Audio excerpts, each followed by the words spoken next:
Oke. Kak Mel, boleh cerita dong courage asma mungkin awalnya gimana sih dan gimana gitu? Iya, jadi kalau Courage itu memang dari kecil dia tuh memang sering problem dengan masalah pernapasan.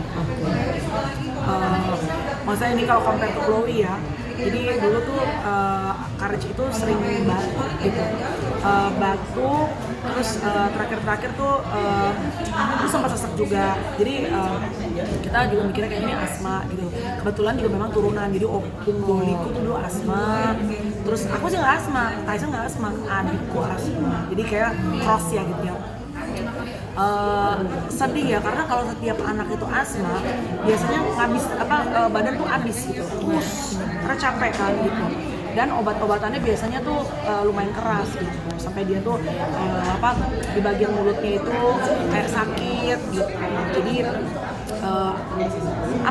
pergi dari satu dokter ke dokter, sampai aku mau ke Singapura, udah ngomongin tuh ke Singapura sampai mau kalau Tyson pulang ke Melbourne mau bawa ke Melbourne. Ya namanya anak sakit ya, apapun yang dilakuin sepanjang kita mampu gitu.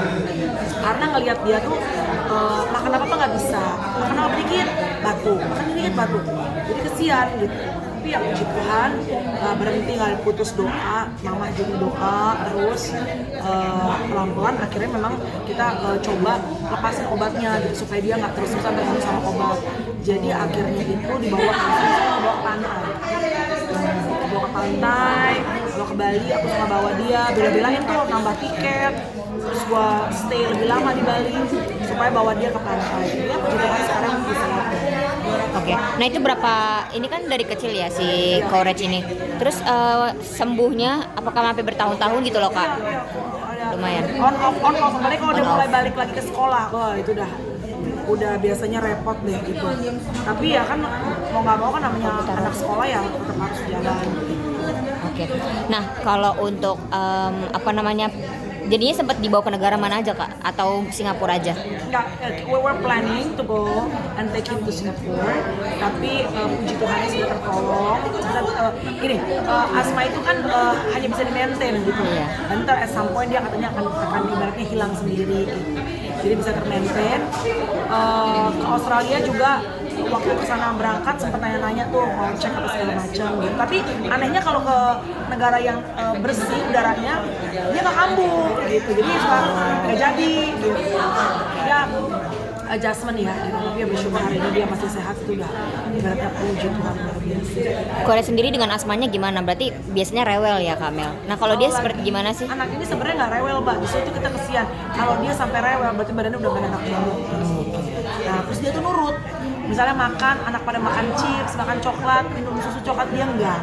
Makannya tuh bener-bener dipilih banget dan dia nurut supaya dia bilang supaya aku sembuh. Jadi kita kan kesian kan. Nah, makanya aku bilang sekarang pelan-pelan tanggung jawab doa kita, dia bisa makan. Ya mulai agak lepas lah kontrolnya, nggak seketat dulu. Ya bersyukur luar biasa. Oke.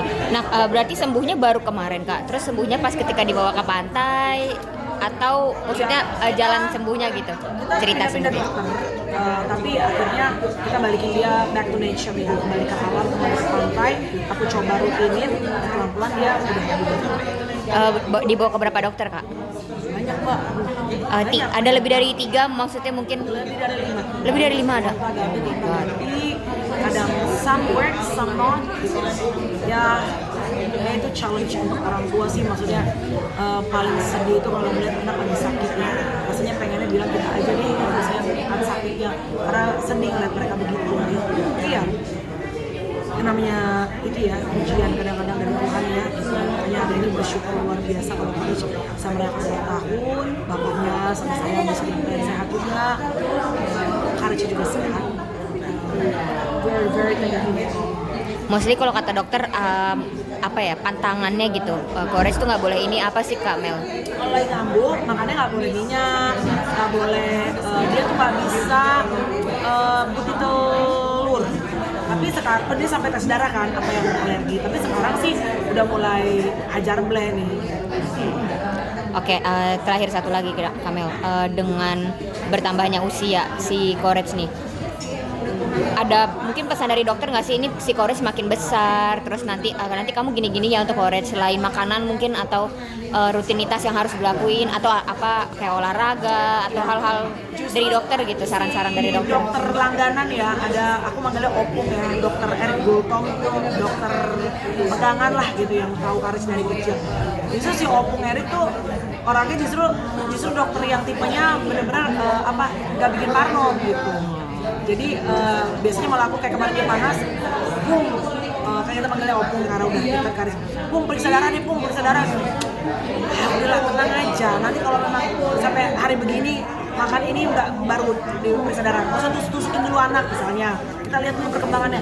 Memang maknya parno aja gitu kan.